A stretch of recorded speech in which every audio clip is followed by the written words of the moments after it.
And I want to thank the Adirondack North Country Association and the Center for Businesses in Transition for putting this webinar series together. And I want to introduce myself. My name is Patrick Murphy, and I'm the Executive Director of the Saranac Lake Area Chamber of Commerce. And with us today, we have a really great roster of folks who have a lot of expertise in this field, and I'm honored to be joined with our co-hosts, the Franklin County Economic Development Team with Russ Kinyon. So Russ, I don't know if you wanted to say a few words before we continued with the introductions. Sure. Good morning. I just want to welcome everyone and thank all of our partners and participants, presenters today.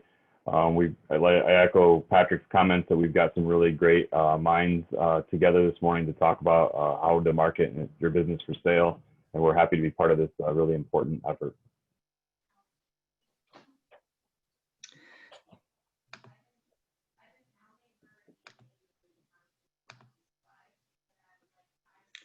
So I just want to provide just a little bit more of a introduction of the topic today. Today, we're going to be talking about marketing your available business and what goes into that. What's the information you need to think about when you want to start talking about selling your business and transitioning your business? What's that information you need to put together? How do you put it together? How do you make it readable and easy to digest for a potential buyer? And then how do you take that information that you've gathered and then bring it into the marketplace? And what channels do you use? What professionals might you be able to lean on to help you do that? So today we're going to be talking a lot about, how do you take your business to the marketplace? What information do you need to share with those potential buyers? How do you package the information you just assembled so that it's easy to understand? And then what are some of the channels you need to use, or what are some options for you? Because there's a whole different variety of options for you to be able to do that, to take your business to the marketplace and see if there's a potential buyer out there for your business. So I would like to offer just a quick rundown of some of the folks we have here today. We have Danny Delaney, who is the coordinator for the Center for Businesses in Transition.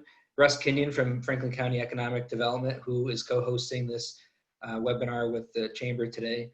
Doug Hoffman from the Hoffman Eells Group, who is an accountant extraordinaire and has a lot of experience with these types of transitions. So we appreciate him lending his expertise today. Manion and Angela Smith with the Small Business Development Center to offer their perspectives. We appreciate them being on. And Matt Boire and Alexandra Barie from CEC Real Estate to be able to help provide their perspective and their expertise. To start, I'd like to introduce Danny Delaney, who can offer a little bit more of a summary and a background on just what the Center for Businesses in Transition is and what we try to do and help folks transition their businesses. Good morning. Thank you so much. What a nice introduction. And thank you for everybody being here so bright and early. All right, I'm going to share my screen really quick. And just talk about the center for just a second.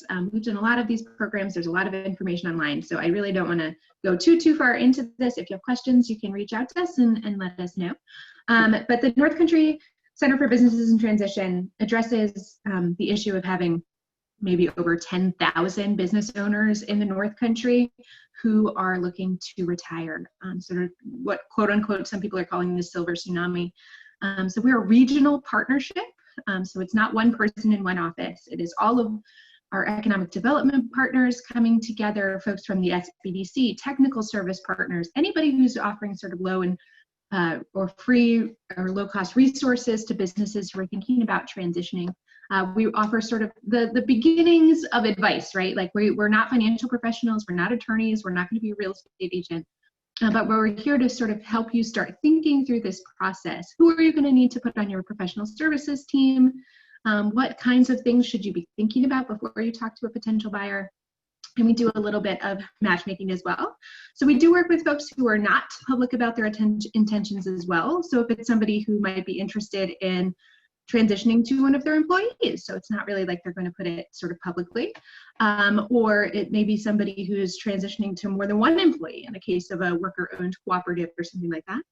Or if somebody is just, not quite ready to put it on the market or wants us to talk about it anonymously, we can talk about that too. So something like a restaurant somewhere in the North Country, we can talk to some of the folks that we talk to on the other side of what we do, which is what we also talk to folks who are aspiring entrepreneurs. So somebody who wants to take over a North Country business, talk about available options, but mostly sort of talking about that process, that it takes a pretty long timeline to transition your business, 3 to 5 years, where they might be able to get financing, how they go about talking to you as the business owner.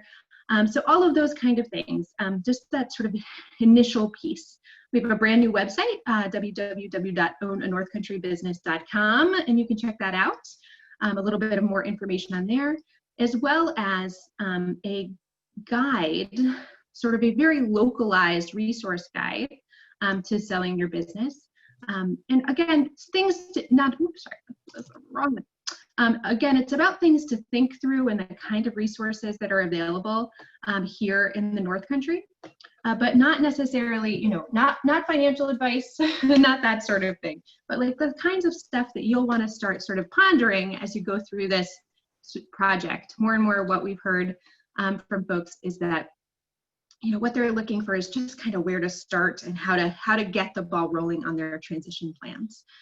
So we have so many great partners throughout the North Country who are working on this project, and you can see all of their logos here. And it's just an incredible opportunity we have that's funded mostly through the Northern Border Regional Commission to come together and address this issue collaboratively. This is a list of all of our liaisons and partners, and we'll share that out with folks after the program too. So if you want to connect with us, feel free to do so, transitions@adirondack.org, or you can see all of that again on our new website here. So I hope, you don't want to hear from me in the program all day. You want to hear about what you can actually get out of it, what you can do tomorrow to market your business, and how to get from thinking about retiring or thinking about transitioning to actually making it a reality. So I will just leave it there and let everybody else take it away with their much more fabulous technical expertise and knowledge.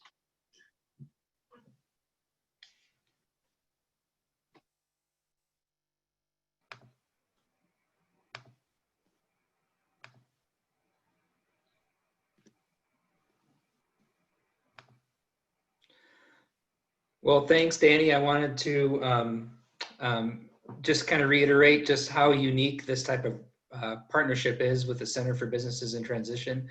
There seems to be an uptick in folks reaching out to the liaisons in the group recently right now with ideas. I think with everything happening in the country, people are trying to think real seriously about how they can make sure that they're secure in their retirement and in their business. So, and a lot of folks looking to transition and start new careers. So we have new entrepreneurs coming on. So it's an exciting time, and it's exciting to be able to have Doug Hoffman from the Hoffman Eells Group and his perspective.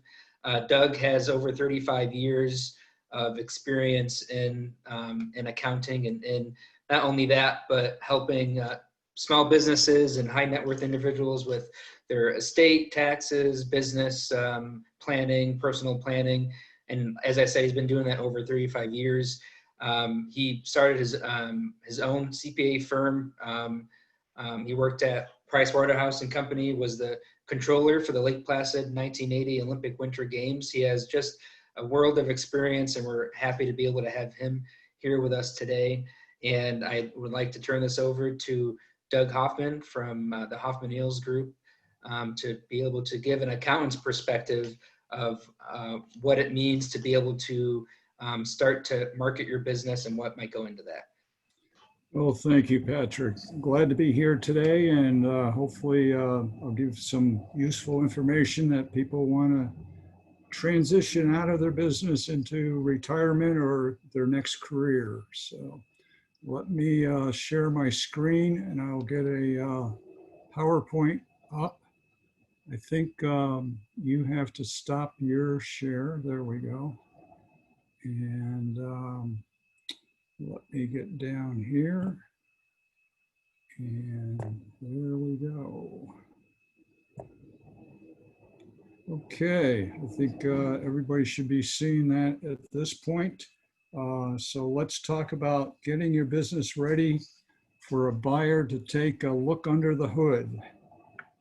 And what we're going to talk about this morning is quickly, we're going to talk about preparation and planning for a sale, financial statements and tax returns that you'll want to have, tax considerations, although we won't get into the weeds on that. We'll give you a quick overview. One thing to keep in mind when you're going to sell your business is that increasing profitability equals an increase in the selling price. And cash is king, and in both the selling price and the sale. So we'll be talking about cash sales versus holding a note or a mortgage. And finally, we'll talk about selling assets versus a stock sale if you're a corporation. So here we go. Preparation and planning.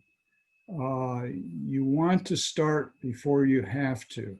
You don't want to wait until there's a medical emergency, or you don't want to wait until, okay, I've had enough, I'm out of here.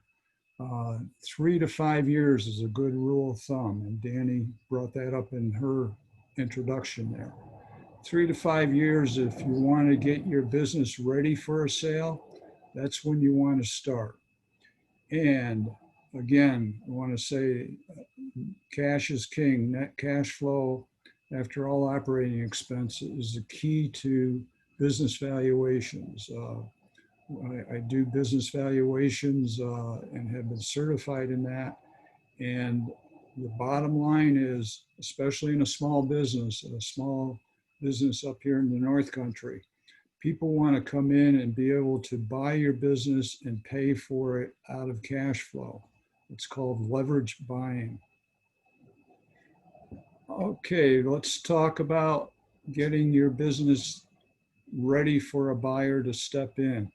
Everybody knows that McDonald's and Burger King and any franchise has systems and procedures in place. If you ever looked under the hood of one of those, they actually have manuals that you can go from A to Z, from ordering to getting warehousing to cooking to the front cash registers. They have scripts for their people. You want fries with that order. That's all in a book. And that's what you need for your business if you're going to sell it. You need to document. You need to have systems and procedures in place. Somebody should be able to operate your business without you, and that's very important. People that come in to any size business, they don't want to buy a job. They want to buy a business. And can that business run without you, or is it all in your head? If it's in your head, you're not going to sell it. So you need to document it. You need to have people that can run the business without you. A good test is if you go away for a vacation, are you constantly on the phone managing your business, or will your business run without you? For beyond that, you need to have good financial statements. You need to have good information, management information. One thing that these franchise have that you may not have in your business is daily, weekly, monthly key performance indicators. Things that imagine driving your car without a dashboard. How would you know the speed on how fast you're going? Would you know that your water temperature, your oil pressure, and your engine operating properly? If you didn't have that, try it sometime. Go down the road and block out your speedometer. A good business that's managed well will have key performance indicators on a daily, weekly, monthly basis. They'll tell you the pulse of your business. How are you doing? Good monthly financial statements will tell how you're doing, and a buyer will want to see those monthly financial statements especially up here in the North Country, that's seasonal. What's the cash flow like in November and April and May? That's important information. Does your financial statements tie into your tax returns and your sales tax reports? If it's not on your tax returns, the buyer's not going to pay for it. And I don't want to say anything more than that. The better your financial statements are, the better the buyer's going to rely on it. But tax returns are sometimes good enough, but if you're a larger business, you want to have a reviewed or compiled statement by an accountant. They're going to rely on those a lot more than your internal statements. Okay, let's get to talking about increasing your profitability during those 3 to 5 years. Again, cash is king. I know I'm saying it too much, but I want to hammer that point home. Net cash flow after operating expenses is key to any business valuation. The better the cash flow, the higher the price that you're going to get from that business. So make sure you're recognizing all revenue that as possible. You want to have a client base that pays their bills on time. So you want to have a good collection system in place. You want to get rid of any wasted expenses so that the profitability is higher. You absolutely want to separate business from personal expenses. Get them out of there because, again, go back to point 1, cash is king. Long-term agreements, sales contracts, and purchase agreements can have value if they're documented and they're legally binding. All right, projections. Most buyers are only going to pay based on historical records. But if you have an unusual situation, such as a recent increase in revenue that historical records don't reflect, or if you have changes in licensing, trade agreements, or regulations, then you want to do projections to show that this business can do better. And if you have a new product that's being introduced, that's going to be the better mousetrap that's going to go viral. And recent changes in the market, such as this pandemic. I have one client that has tripled their income already this year, and it's possible they're going to double again by the end of December because of the pandemic. It just happened to be in the right place at the right time and the right network for getting products that were needed. So those are the type of things that will need projections, but otherwise go back to historicals and get them as good as you can before the sale. All right, tax concerns. I can talk for 2 days on that, so I'm just going to give you a quick overview to stay within my 15 minutes here. How am I doing, Patrick? Good. Time, okay. So one thing that's very discouraging as an accountant is people don't see me before they decide on how much they're going to ask for the business, or if they get an offer, they don't remember that, hey, you're going to have to pay taxes on that, and let's calculate how much in taxes you're going to pay. Because you could easily get a deal that the price looks great, but you're going to get the sticker shock when you find out how much taxes you're going to have to pay on that and what your net amount is going to be after the sale. So plan ahead. That 3 to 5 year period, you should be talking to your accountant, not a week before you get the offer or 2 weeks later, or in the worst case, come and see your accountant in January, February, say, oh, by the way, I sold my business. That's not the time to find out what you're going to pay in taxes. There's multiple issues to consider in the structure of the sale and the allocation of the purchase price. All of them have tax ramifications that are good and bad. So you want to know those in advance, and you want to negotiate ahead of the purchaser on how you're going to allocate that purchase price. Because what's good for you is bad for the buyer. And I'll talk more about that later, but you don't want to be behind the 8 ball in negotiating that allocation, because that could be thousands and thousands of dollars in extra taxes you're going to pay because you didn't think ahead. Buyers, for example, want to buy assets, and sellers want to sell stock, because when they sell stock, you're going to pay a low capital gains rate. When the buyers purchase assets, there's going to be ordinary income on some of that sale.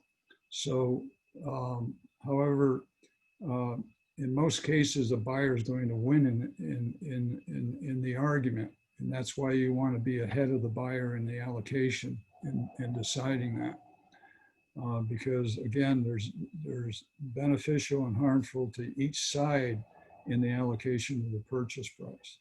So the key here is plan early, talk to your accountant all along the way, and get your ducks in order before you start negotiating. It'll give you more leverage in the negotiation. All right, let's talk about cash and holding a note. And there's your cash is king again. Always try to get in a sale all the money up front. Walk away from the business.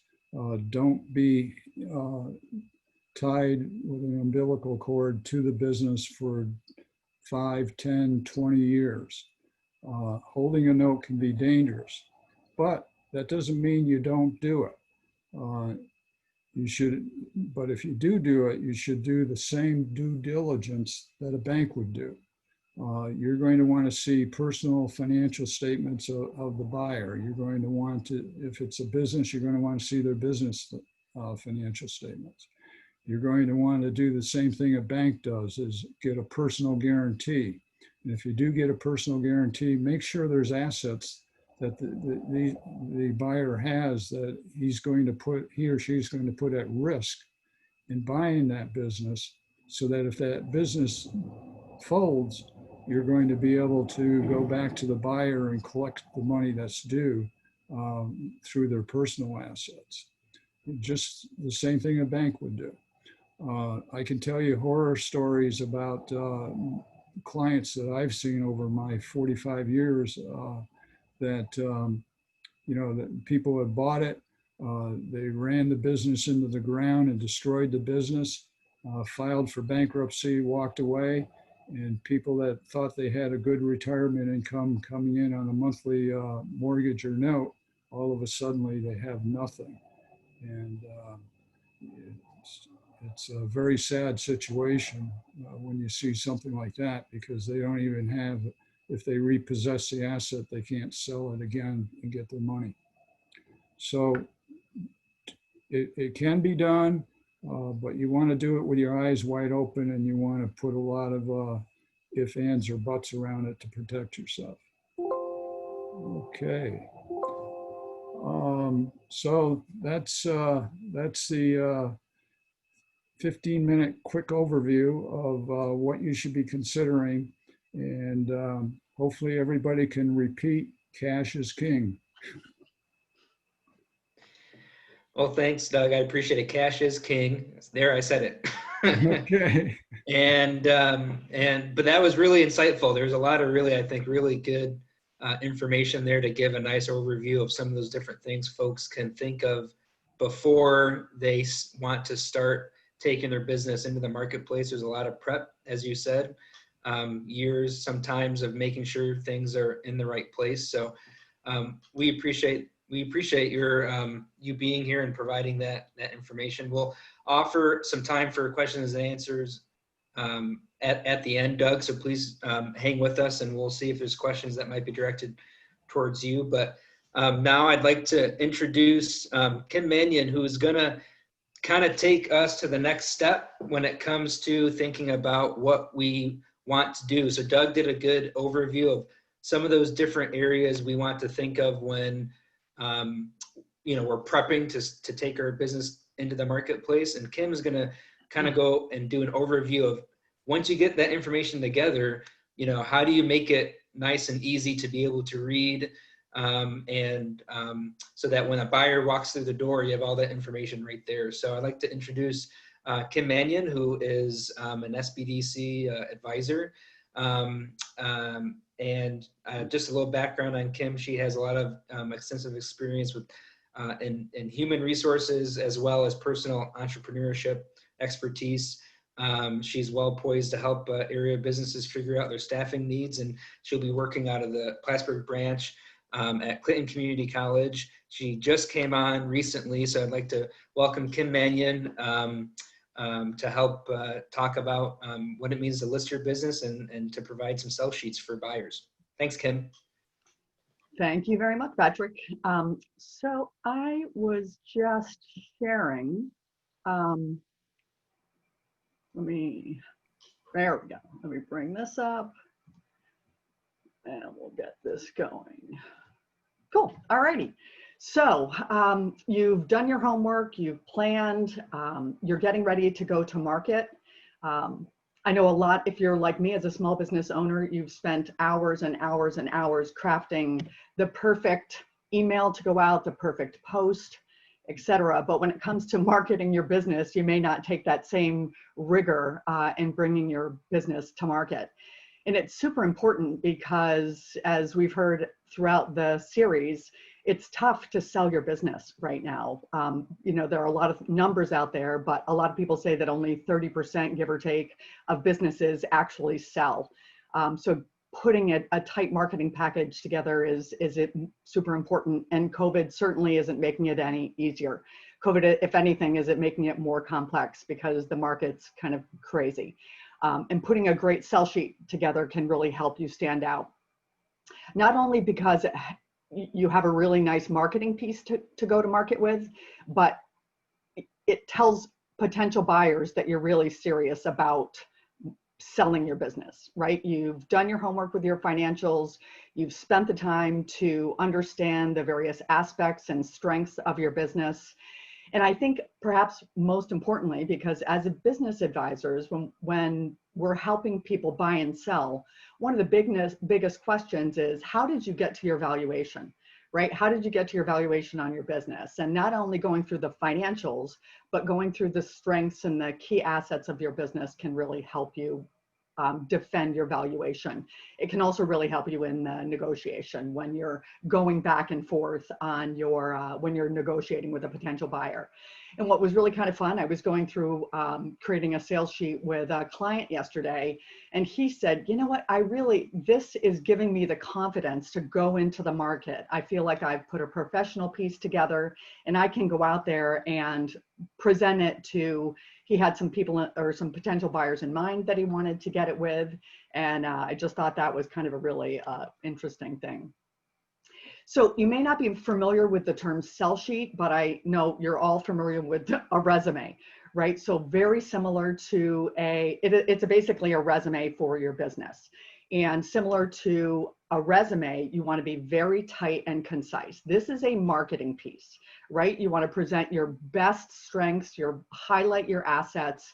You want to create enough interest for a potential buyer that they're going to want to reach out and contact you and learn more, right? There's tons and tons and tons of information that a potential buyer is going to want when they go through the due diligence process, but you decide what information you want to share when.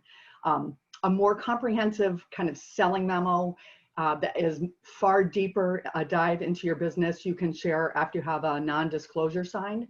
But this is a marketing piece, right? Again, you want to put your best foot forward and create that interest for potential buyers. Stay positive, right? And I'll talk about in a minute where you're at in terms of selling your business and what your highest priorities are. Stay positive. Don't be desperate. There are all kinds of all caps in taglines and that kind of thing. Stay positive with your business. This is a time when you're going to want to decide about anonymity and going to the market. Some people will go to the market anonymously, and certainly that is less disruptive to your business. When I bought my business, the day that we met the staff was when they learned that the business was being sold. right? And you contrast that with somebody else that decides that they're going to be full disclosure and let everybody know out of the gate that they're going to sell. But that's a decision that you need to make. And certainly as you're putting your sell sheet together, you're going to want to make that. So in terms of the parts of the sell sheet, we're going to go through these kind of quickly because I have a little bit of overlap with Angela. Creating an intriguing headline is important, right? A lot of the sales channels that you're going to use are going to be online, and people will be clicking through various opportunities. You want a tight headline that will encourage those clicks. In listing your location, super important, and this again gets to the anonymity. If you are a unique store in a particular town, you may only want to list the county versus the town. Your business description, your tagline, this is fairly straightforward stuff, but you do want to, in your description, just like a resume, you're going to want to include quantifiable numbers.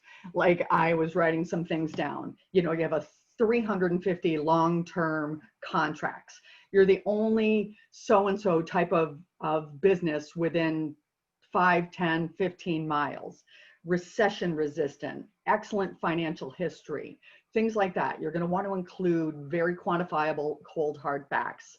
Again, put your best foot forward, information about historical, your year established so that people know how long you've been in business, also important. Key financials, obviously Doug did a great job with this, so I'm not going to dig into this. The points that I do want to make are the more financial information you're willing to share, obviously not confidential information, but whether it's your cash flow, cash is king, absolutely. I was actually going to put a circle around that one because it is probably the most important number that you can share because people want to know how much cash they're going to get out of this business.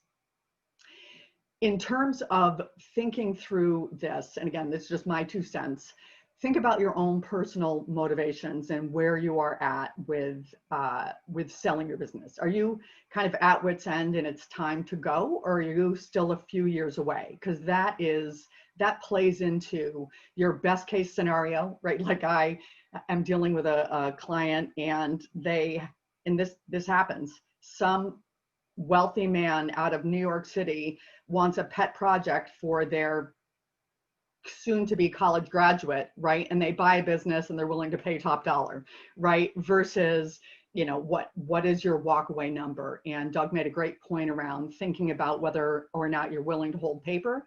Obviously that means you're a little bit more motivated to sell versus somebody that's only going to hold out for a fully financed sale.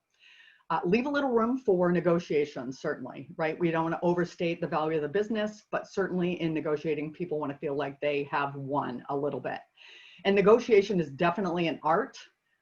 If it's something that you're not familiar with, consider having somebody in your corner, whether it's a broker, your accountant, an SBDC advisor, but certainly there are things that you want to consider when you're negotiating. I'll go through these parts quickly. Employee information, obviously you want to let people know how many employees you are. Are you seasonal? Are they long-term? Again, always thinking about putting your best foot forward. Do you rent or own? If you rent, what are the terms of the lease? If you own, is the real estate included in the business or is it home-based? Things like that. Again, just a summary of your competition. And again, these are all various categories that you can include, and buyers are definitely going to want this information. But again, you decide when you want to present that information. The sell sheet is definitely a marketing piece, so you absolutely want to put your best foot forward in that tight and concise presentation. But growth and expansion opportunities, again, something you're going to want to consider. Post-sale support. Obviously, a buyer is going to want to know that there's an opportunity to work with the seller to understand about that business. This absolutely could be a point of negotiation. Maybe you're willing to do a week or 2 of full-time support. They want a month. Whether that support is in person, it's remote. Again, just think about those things and you can use those for negotiation. Whoops, I think I went the wrong way. Okay, so here is, and Angela's going to go through a couple of these, but a sample, right? I love these. Highly profitable bagel business and high traffic strip mall. Those are some great adjectives that hopefully will entice someone to click on your opportunity. You have the asking price, the cash flow. They don't know EBITDA. Maybe EBITDA in their case is similar to their cash flow. Who knows? $40,000 per week, and rent is only 6% of sales. I don't know about the bagel business, but I'm assuming that rent at 6% of sales must be a great number, right? Or they wouldn't share it. But again, just beautiful design, excellent location, ease of accessibility, highly profitable. You know, absentee owner with more involved owner, you can grow the sales. All great, just great words to include. And I realized as I put these together that my next is also a restaurant. Obviously, tons of other kinds, but they note the rent, the tagline business with over $600,000 in sales, a 5-star rating, great location. You know, Angela will go through some more of these, but some really specific information that highlight the assets and the strengths of the business. As I said, buyers are absolutely, through the due diligence process, going to want to dive very deeply into any business that is for sale. Obviously, an NDA is critical. I have to admit, I have bought and sold a business, and I've never heard the term selling memo. I think it's an academic term, but the concept is there. You can package that information before you go to market so that as buyers ask for this information, you can present it very, very quickly. Or in my case, when I bought my business, it was a very organic process. And I said, hey, I need to know about your suppliers. What are the terms? This, that, and the next thing. So, but having put this information together ahead of time, I think just helps you. So comprehensive information on the categories that we talked about. They're going to want to know about marketing, about your operations, various challenges that you've had, patents, leases, etc. In your sell sheet, you were only at a very high level. You're going to want to put more comprehensive financials together and pictures, right? Everybody loves pictures. On your sell sheet, if you've decided that you want to be anonymous, that's a little tougher. You're going to want more generic pictures, but in this more comprehensive deep dive, a lot of great pictures really, really help. That people love pictures. So that is it. If you need help, certainly the SBDC or lots of resources on the call are available to help you put that sell sheet and perhaps a selling memo together. Thanks. Great, thanks, Kim. Thank you so much for providing some more specific examples of kind of what folks can think of, how to package that information that they get together and how to make it really easy for the buyer to understand the real important aspects of the business that are going to really kind of get them interested and let them know exactly the type of value they can get out of it. And I hear a lot of, common themes coming between Doug and Kim, and I think this is all really great information. I would like to introduce now Angela Smith, who's also with the SBDC. And Angela has, assisted over 800 businesses with financial analysis, business plan development, market research, funding, other aspects of operating, small businesses in the North Country. She's a world of a wealth of experience helping so many different businesses, and we appreciate her offering her time up to talk a little bit about some ways in which you can take the information that you've collected, think about what Doug talked about, putting it together. What are some of those channels you can get to actually take your business to the marketplace and get it out there, get the word out? So Angela, feel free to take it over. Thanks for joining us. Thank you so much for the introduction, Patrick. Thanks everybody for inviting us to be a part of this discussion today. And I really love the fact that, Doug is here as an accountant. We have a broker, the SBDC's here. And I mean, you have to create a team, right? When you're getting ready to sell your business. And you have to, some people cost money, and some people like the SBDC, we can offer services that are free of charge. We actually do cost money. It's called prepaid by taxpayer. But, for all intents and purposes, it is free of charge when you do engage with the SBDC. And just to follow up, my section is about marketing your business online. And as Kim went through her excellent presentation on creating the sell sheet, you do want to consider nowadays, especially with COVID, to create tools that are easy to share online, right? Because just because you're selling your business here locally doesn't mean that your buyer is going to be local. So as you're creating some of the tools and information that you want to share with a potential buyer, consider how easy it will be to share certain information. I know COVID has been very disruptive to a lot of businesses. We've seen it firsthand. But I also think that right now, especially in the Adirondack region, COVID may have created an opportunity for people seeking to sell their business because some folks are looking to get out of the city and to move here. So there's actually a little bit of an increase that we're seeing in terms of people looking to buy businesses. And we know that moving to the North Country region sometimes is challenging because you can't necessarily find, stable employment, or maybe it's more seasonal opportunities that exist. But buying a really well-established business with cash flow can make that reality of moving here possible, because you buy the business and hopefully it starts generating income for you immediately. Why is marketing really important as you prepare to sell your business? Because right now and over the years to come, it's going to be a buyer's market. Baby boomers are retiring, and estimates are that more than 12 million businesses are going to sell over the next 10 to 15 years.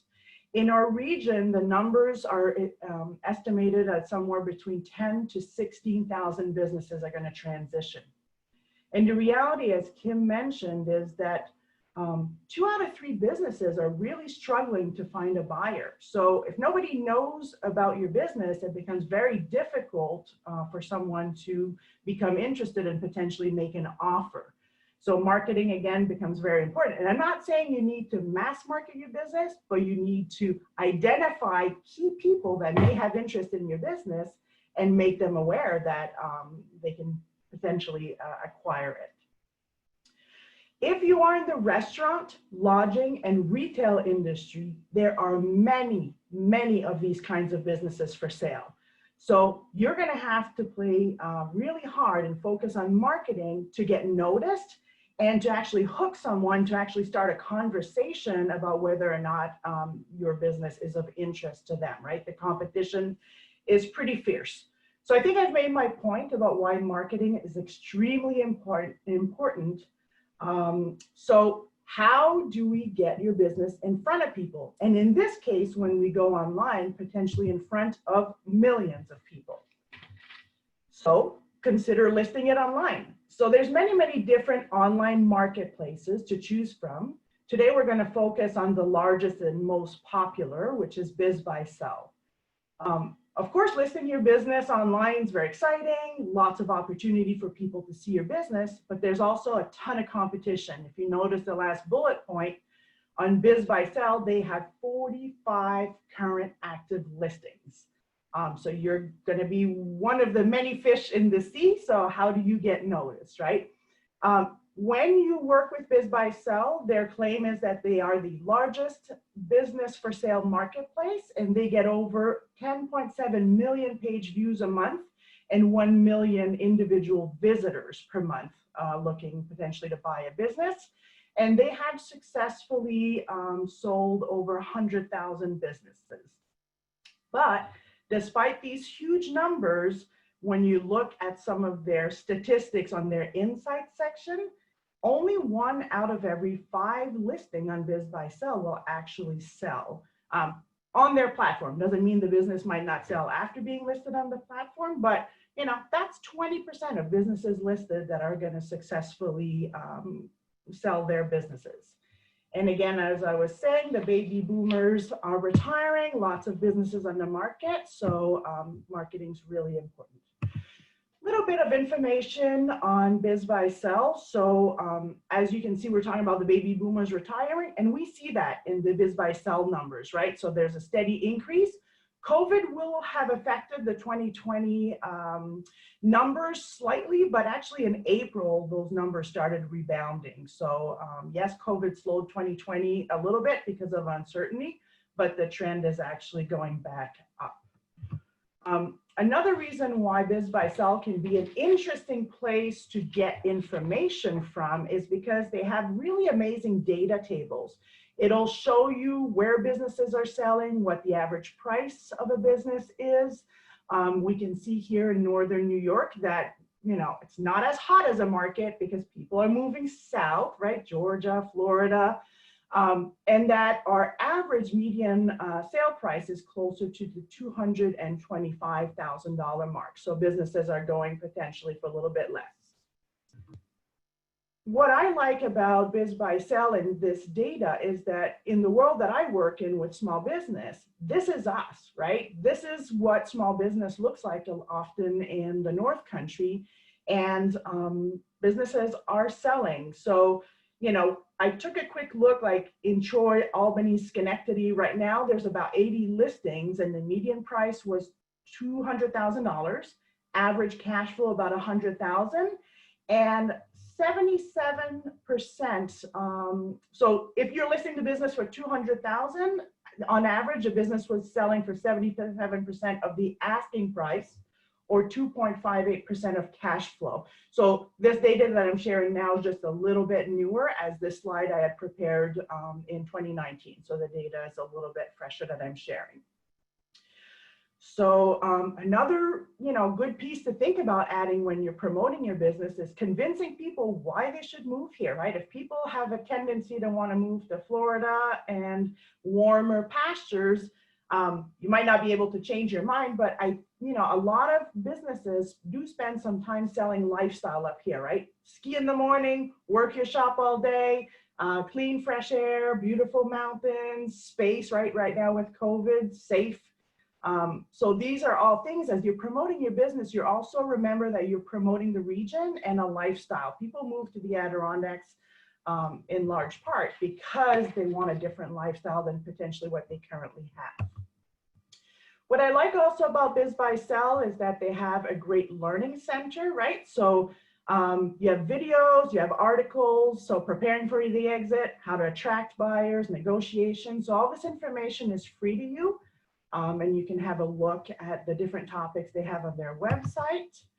What does it cost for me to list my business on BizBuySell? So they have two basic packages, right? The basic ad, which is in gray. Obviously, that's not the one that they want you to pick, but pretty, you know, a single photo, a statement. They do provide, I guess, a free valuation report. For 6 months, it'll cost you $60 a month. So a basic package for $200 to $360 is what it's going to cost you to list. And the $240, you can do a 6 months or a 3 months commitment. So that's why you'll see a range in prices. If you pick the showcase ad, so you can put videos, higher placements, targeted e-blasts. So obviously BizBuySell will push that business a little bit harder. And that one is, you know, for about $500, you can list your business for about 6 months on BizBuySell. So it makes, you know, potentially getting your business in front of a lot of people fairly affordable. And I'm not saying listing online is your only strategy, because it shouldn't be. There's many ways to sell a business. But if you're looking potentially for an outside buyer, a younger buyer, a lot of younger people do business online, it might not be a bad idea to, you know, make an investment and see if this is, you know, helpful to you to attract a buyer. And now we're going to kind of go and take a look at BizBuySell website live and take a look at what a good listing looks like. All right, so this is the homepage for BizBuySell. First, what I wanted to show you is just typing Essex County, New York, just to see what types of businesses might be listed there. And what I've noticed is that the Adirondacks in the Northeast region were really not leveraging, you know, listings, especially on BizBuySell. They're part of a huge network. It's not just when you post your ad with BizBuySell, it appears at many other places. So just in Essex County, I did Franklin, there was nothing. I did Clinton County, I think there was no businesses listed. And when I typed Adirondacks, we actually had a Lake George and then a business even further south popping up, not even Lake Placid. So keywords are important when you're creating your listings, because that's how people will search on this site, right? They'll search by category and keywords for locations. So make sure that your choice of keywords is carefully done so you pop up. So we have 3 listings here. We'll just take a quick peek at the Westport Marina. This one is listed with a broker. So they have, you know, as Kim was showing before, really good title, good pictures. They provide some financial information, but it's limited. Good business description. What this one did, they actually have a sell sheet. It's a 2-pager, just again with some nice pictures, something someone could print and share potentially with other people if there's going to be a group of people looking at that investment. They also have a video. I won't play it for you now, but their video, and you can go back and look at it, talks about the lifestyle in Westport, the beautiful lakes, the friendly neighbors. They show the great team that works at the marina. And then, you know, obviously there's a map for BizBuySell. Now, how does BizBuySell also make money? So they make money by sellers listing the businesses online, but they also make sellers for people that want to buy a business. If I pay $14.99, I can unlock a month, I can unlock additional features to take a peek at. So this is just kind of a little bit of an overview of a local business that might be listed. Whoops, sorry. Can I go back? Then I wanted to show you another listing that I liked. I just, you know, Googled different places, and I happen to like Key West, Florida. And since people seem to be moving south, I said, let's see what's for sale in Key West. And hopefully it's still here. There was an ice cream shop. Where are you? So there's many. And this is what, if someone's typing, this is what they see, right? A picture, title, and a short synopsis, the price up top. So this is obviously all information that you'll want to share. Angela, somehow you end up in New York. Okay, well, thank you very much. Would have looked for a long time for my Key West. Let me do that again. Key West, Florida. All right, I was like, wow, that business, maybe it sold between now and yesterday. All right.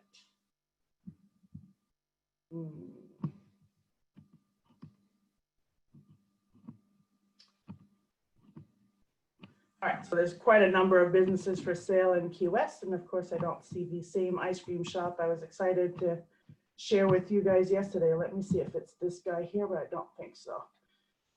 See, again, like this would be an example of a very kind of poor picture, so visuals are super important. Let me just, please forgive me, I'm just going to go back to my PowerPoint because I did have the exact listing there.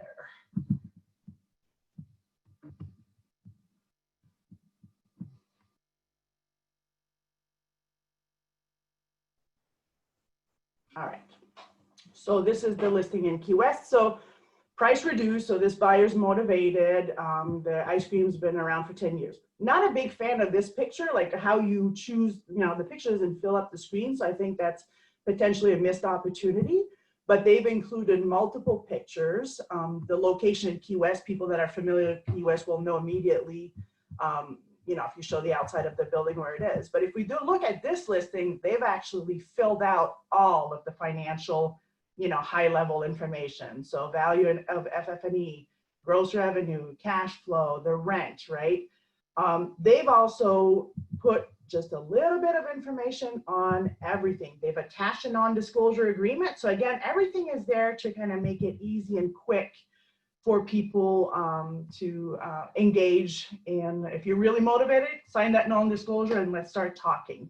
So, you know, location inventory, they put just a little bit of information on each section, but it's very complete as a listing.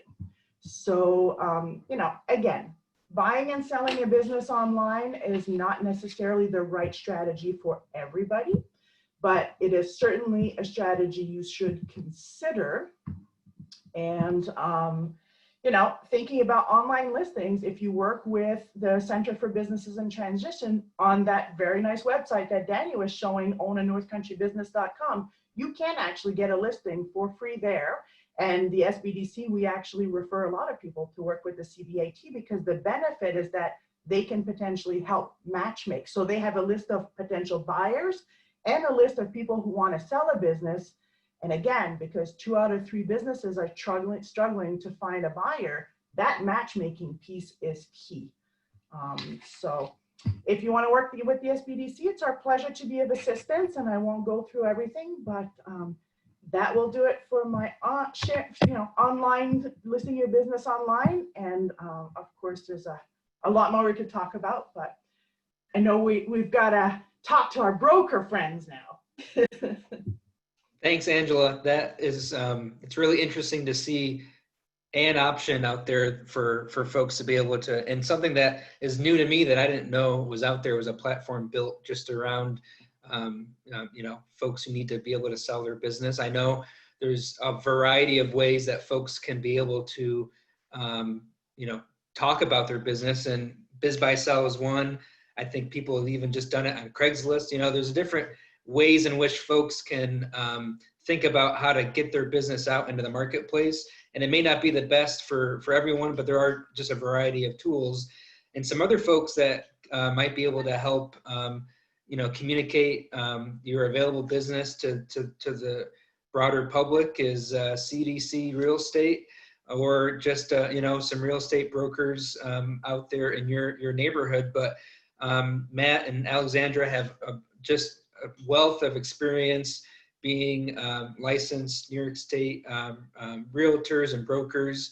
Matt holds degrees in business administration and economics from St. Michael's College in Vermont.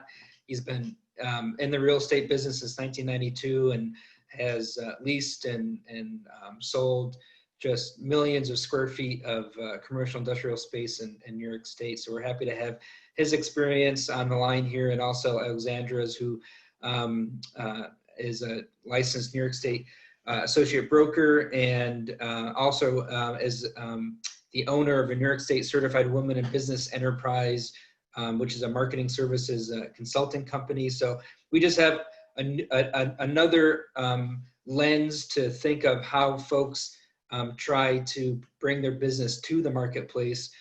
So I'll let Matt and Alexandra take it away with their perspective of how of another avenue folks can think about how to bring their business to the marketplace.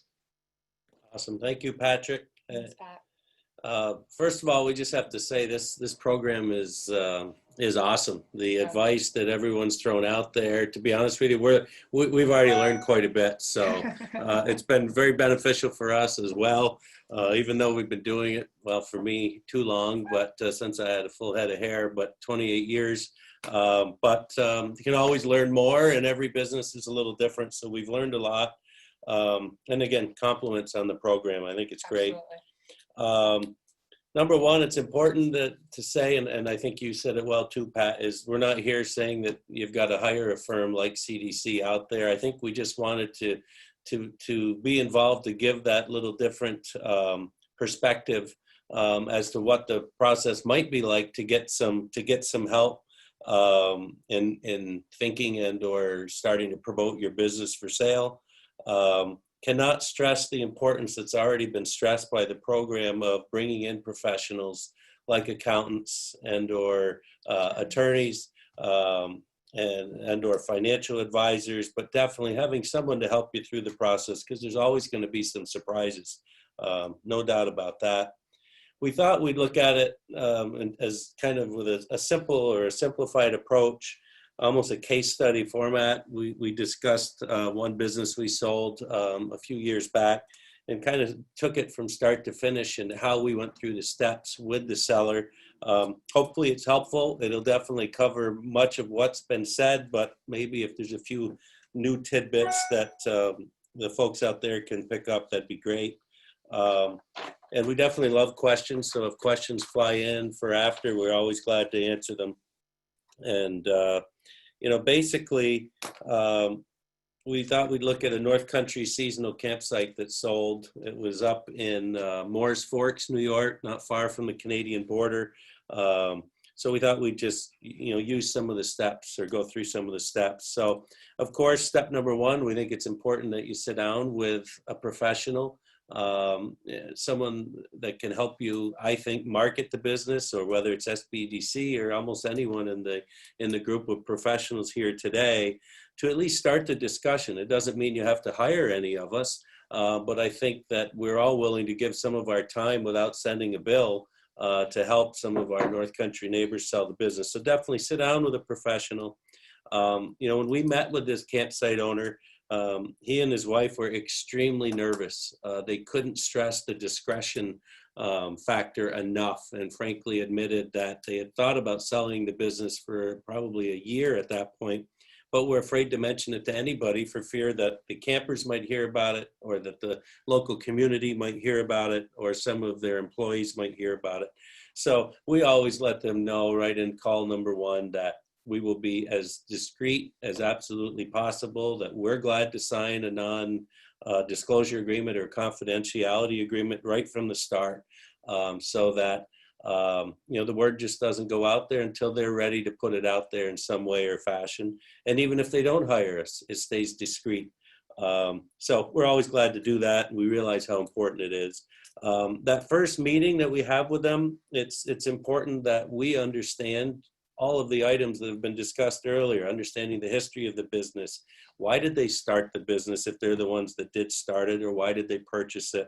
Their operations, what do they have for staff involved, the work duties that are involved by each of the people on the team, what hours are they open, how do they do their marketing, what's their repeat business like, what do they have for inventory, what do they have for equipment, what do they see as the negatives and the positives on their business? What's the deferred maintenance? Sometimes they don't want to admit it, but it's going to come out somewhere along the way as you have potential buyers sitting there. What have they potentially ignored or not been able to repair or fix that's going to be pretty obvious to someone else? It's good to know those going in. And then most importantly, what's the new or the potential upside to the new owner? As we get, we run our own business, we get older, we get tired, we run out of time. And there's always some things we know that we would like to try and do and we just don't. And I think that's a potential for a new owner, maybe a younger owner. And then, of course, as Doug and others referred to, the financial records. They're crucial. And they really, in our first meeting, they're unlikely to share that with us, but we have to let them know that although they're sensitive to them, they're just a huge factor. Trying to sell your business without being able to disclose them is basically a dead-end street. So, that's important. And then we discuss with them. We ask, what are your goals? How do you see a typical or the home run, as I call it? How would you like to see the sale go through? And then, of course, we discussed with them in that first meeting how we would market the business, and we'll talk about that a little later. The other thing is going back to the point of discretion. Some businesses and the business owners might feel very comfortable, just like on the BizBuySell website that Angela was sharing, that you might be fine putting it out there, the address, your sales information, and so forth. But some businesses, especially what we find with restaurant business or hospitality businesses, some are afraid that, in effect, they've got a for sale sign out front. What will the customers do? Will they say, well, I'm not comfortable eating in a restaurant that's actively for sale. Are they closing tomorrow? Or are they closing in 4 months? What's the problem? So some are very concerned and want to keep it as discreet as possible. And I guess our only advice to give on that, and again, it's not just looking that you hire a broker, but if you do use what I call an intermediary or someone that's in the middle to try and handle this for you, then you might be able to keep it discreet a bit longer. In other words, you might be able to advertise the business without a location, which was mentioned earlier. And in effect, if someone calls on those advertising pieces, they might not know where it is. And they're talking to not the owner, calling the owner's phone number or recognizing the voice on the phone, or the owner's at work at the time having to deal with an inquiry, where if it's us in a whole unrelated area, we can tell them that the owner's very concerned about keeping this discreet. And that frankly, we have to actually ask them who they are first, and that they do have to sign a non-disclosure agreement and explain to them that the owner doesn't want to disrupt their current sales or lose some staff members because they've heard the business is for sale and they're nervous. And so we actually try and find out who they are first, talk to the business owner and let them know that maybe it was Bill Smith that called looking for information on their business, and is it okay that we send the package out to them? And oftentimes some might say, no, that's my competing business and they're in the same town and I don't want them to know what it is. They're simply being nosy. So that's just one little piece of the puzzle, but sometimes having someone in the middle can protect you on that discretion. And so, I think that's an important part, and that's part of something we discussed in that first meeting. Moving on, step number 2, I'd say that, the broker and or that specialist, our team, we take all that information you gave us in the first meeting and or you followed up with in emails or we went back to pick up, and we digest that information to try and understand the business better. And frankly, at least in our business, when we're marketing a business or a property, we do truly come up with a marketing plan that's specific to that business. So there's a lot of great brokers out there that sell homes every day, and they're doing very well thanks to the COVID pandemic right now. And that's good for them. But sometimes just putting a for sale sign up and putting it on an MLS listing won't sell a business. You really need to, just like BizBuySell, just like Kim and others have referred, you need to get that information out through all kinds of different mediums throughout, frankly, North America and beyond. So we work on a marketing strategy and then pricing and timelines. So pricing is obviously most important to the seller. They've worked very hard on that business and they probably have a number in mind. And sometimes they think that that number is what they've got to get. But unfortunately, part of our job, just like Doug referred to too, is the cash is king, as he said. What do your financial statements say? And the person trying to help you needs to have that complete understanding. So there has to be a trust factor there that they're willing to give you all that. But it's important. Frankly, looking at valuation, there's many different ways. We highly recommend that someone involves someone like Doug that can value a business. We too, from our years of experience in the real estate business, can also put some values on there based on either comparable sales. So you can hopefully, although it's not easy in the North Country where we don't have the demographics that other regions have, but hopefully you can find similar businesses. So in the interest of this campsite that we met with the owner on, we were able to find other campsites in the North Country that had sold in the last 3 years. And we were able to put some numbers on there, looking at what was the per site cost that most were selling for, what was the sale numbers based on their income, so that you could look at an income approach to value. And when you're, at least from our perspective, when you can look at a comparable sales approach and base it on an income approach and combine those, we're able to come up with some range of value to discuss with the owner. And if we compare that along with a valuation from someone like Doug, even better, because then you've got even more specialists looking at it. And I think it also allows the owner to be a bit more realistic. Hopefully they are realistic. Some are not. So that's sometimes the emotions get involved. Again, years of ideas and hard work, and you just don't want to give it away, as many will say. But I think having a few people involved brings a little more reality to the owners, and I think it helps come up with some more realistic valuation on that. I guess at that point, I also throw out there, and it was referenced earlier, but the process is going to be challenging. We have to share that with owners that it's not easy selling a business. And I love that there's a 1 to 5 year time frame that's been discussed out there, because that's not unrealistic at all. And it truly can take time. So it's good to plan ahead, like Doug said. And, I think that's all I've got for step 2. We'll pass it over to Alex, and assuming that they've hired someone, like our firm. Yeah, so assuming they hired someone or even decided to go about this themselves, the next step is, okay, let's start marketing our business.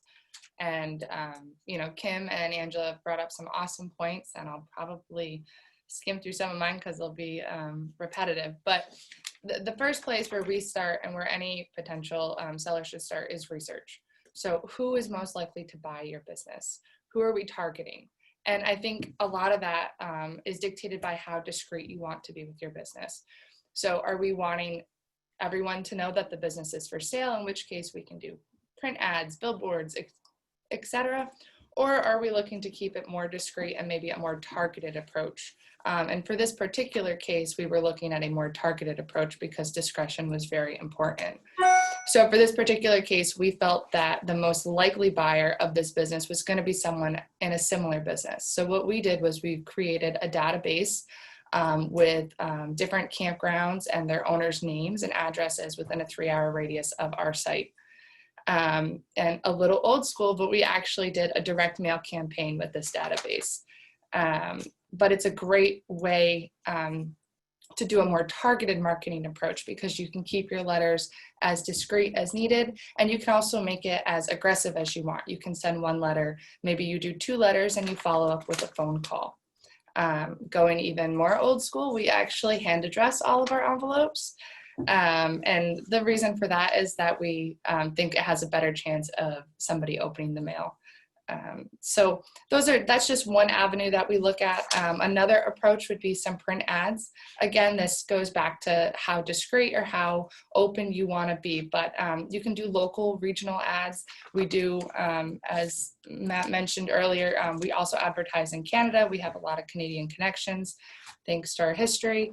And again, the goal, like Angela and Kim said, is to just make it interesting enough where someone picks up the phone and says, hey, I want to know a little bit more about this.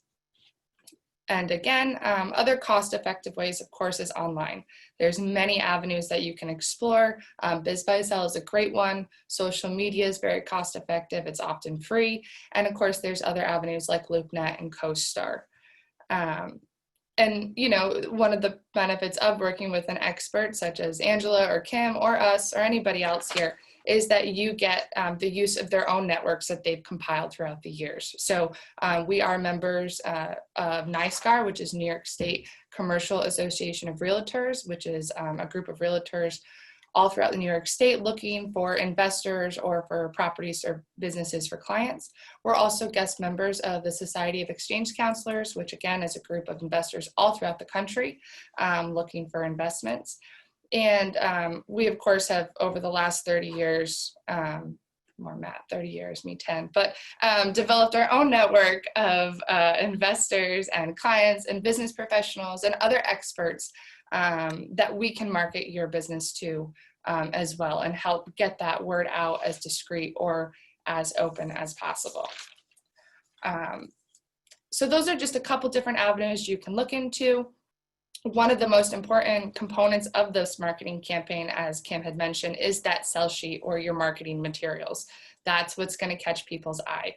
And we do kind of a bifurcated approach with that. We usually have 2 packages, kind of like Kim mentioned, a very basic one that people look at, and it's just enough to kind of say, hey, I want to call and get more information. That's the goal of those sheets. You want them to call. And then the second one is one that we give to more serious parties, and that's what we call our full investors package. And that includes everything but the kitchen sink. We try to fill that with as many answers as potential buyer has questions. So for this particular case study, it included the campsite rules, site layouts, sewer and water layouts, surveys, park financials, and absolutely everything that they could possibly want. We want to try to answer as many questions for them as we can. And lastly, with marketing, I think it's really important, as Matt kind of noted, and everybody else here today, it takes time. You can have the best marketing campaign in the world, but it's still going to take a couple months to get started and roll out. So try to be patient as much as you can and really, plan your work and work your plan. So assuming that we did an awesome job marketing, or you did an awesome job marketing, the next step is we finally get a phone call. Someone calls and they want to check out our business. And as Matt kind of said, the first thing we're going to do, which is a bit of a plus of having an expert or an intermediary, is we're going to vet them for you. We're going to say, okay, who is this? What is your job? Are you local? Are you from out of the area? What do you do? And that really allows us to kind of figure out, okay, is this person just Phil Smith down the street who wants to know the competitor's financials, or is this somebody legit who really wants and is interested in the business? So for purposes of this case study, we're going to assume it's the latter, and they really want to buy your business and they're really interested. So the next step is, of course, meeting or going to the site visit. And this is also something that you need to consider ahead of time. If you want to be discreet with selling your business, how are you going to handle it if somebody wants to go to your business and see your site? Do your employees know? So if not, it might be better to do a showing earlier in the morning, before hours, or after hours. So those are all different things that you want to take into consideration when marketing your business. And it's good to have a plan ahead of time, so that way when these things come up, you're not overwhelmed. And then it's back to Matt. And I think we're probably over time or running close on time. We were going to talk a little more about, going from the successful offer stage to the closing stage. But I think I'll just hit a few points, and then if there's questions, we're glad to answer them after. But, I think one important thing is, if you do get an offer, and it's, I guess, what we call a successful offer, at least you've accepted it. I think it's important to have reasonable expectations and know that just because you got maybe a verbal offer, someone left a meeting and said, I'm going to make you an offer, or even if it's written down, there's still a long ways to go. So curb your enthusiasm. I hate to say that, but that's the deal. And understand that most people are going to do something called due diligence. We have a lot of clients that say, what the heck is due diligence? Well, it's a nice phrase, and basically the new owner wants to make sure that everything we've told them, or you've told them on your seller sheet and all the other backup information, is accurate. They want to go there, they want to walk through, they want to look, touch, and feel to make sure that we haven't been fibbing. So that's important. They're going to want to do inspections on the property, probably, or an environmental inspection. They want to see the machinery and equipment and the inventory that's been on the list you gave them. They want to probably do an appraisal, or their bank's going to require it. They're going to want to discuss with you or be part of that offer and how long you stay on, or whether you stay on to help them in some way or fashion. So it's just important to know that it's still a long process, and that still might take you 3 to 6 months to close the business, to work through all of that. So that's important. One other thing, when people show up for showings, or they come to do the tours or inspections, sometimes it's nice to have a third party there on your behalf, because oftentimes sellers say things that maybe they shouldn't say. And it just happens, and we all do it. I do it many times, but sometimes, or you make promises that you really don't want to keep. So sometimes it's nice to have the intermediary going through all those inspections with all the questions, and then you get to think about your answer rather than it being right on the spot. So sometimes that's helpful. I guess, the only other thing is, number one, I'll remind you at the end, it can be remote. It's an emotional process for some, and you have to be willing to work with a few curveballs that come your way. Try and have reasonable expectations. Sit down with people just like you see on this screen to go through the process, and we know questions that you might not even know you should ask. We've been through it, so definitely talk to people like us. I think it's important also to say that, we didn't talk anything about fees. If someone's coming to you, whether they're a business broker, a real estate broker, some sort of specialist, it's not uncommon to see commission fees or brokerage fees somewhere between 5 and 10%. Oftentimes specific business brokers tend to be on the higher side from, what we've seen, closer to 10%. We tend to be on the lower scale. The other thing is, oftentimes there's a small business. We're the North Country. Maybe it's so small that you might feel like specialists like us and or business brokers, once they learn that you're the only employee and you're open 10 hours a week, whatever it might be, that frankly, it's not worth their time or our time to, we're not going to make enough money. I would still say that what you should do in those situations, first of all, no one should make you feel that way. But number two is see if that consultant is willing to maybe do an hourly fee. Maybe they wouldn't make enough money. Maybe your business will sell for $20,000. That's good for you, but it really isn't enough money for them to put their time and effort. But maybe you just say, would it be all right if I call you throughout the process and you can bill me by the hour and I just have to ask you a few questions, or I want a little guidance. Those possibilities are out there, whether it's from your accountant, your attorney, any of the people on this screen or others. So just know that, there should be someone always out there to help you. We wish you good luck, and we're sorry we went over time. And if there's questions, we're always glad to answer those. No, Matt and Alexandra, thank you so much. That you get some really fine points that you brought out that I think can lend a lot of folks to be able to mull over in their mind about how exactly they might want to be able to look at their business and what might be the best option for them. And the last point you made about just being honest with folks and having that conversation about whether or not that might be a good fit, if it's a broker or someone like that. I think that's there's a common theme there today that people just need to be upfront and honest and understand, have a good, reasonable expectations throughout the process. And if I can just jump in, Patrick, I want to say that Matt is being modest too, because brokers can actually help increase the sale price of your business. During negotiations, a lot of deals fall apart, so these guys can really help during negotiations. So actually a higher close rate when you work with a broker.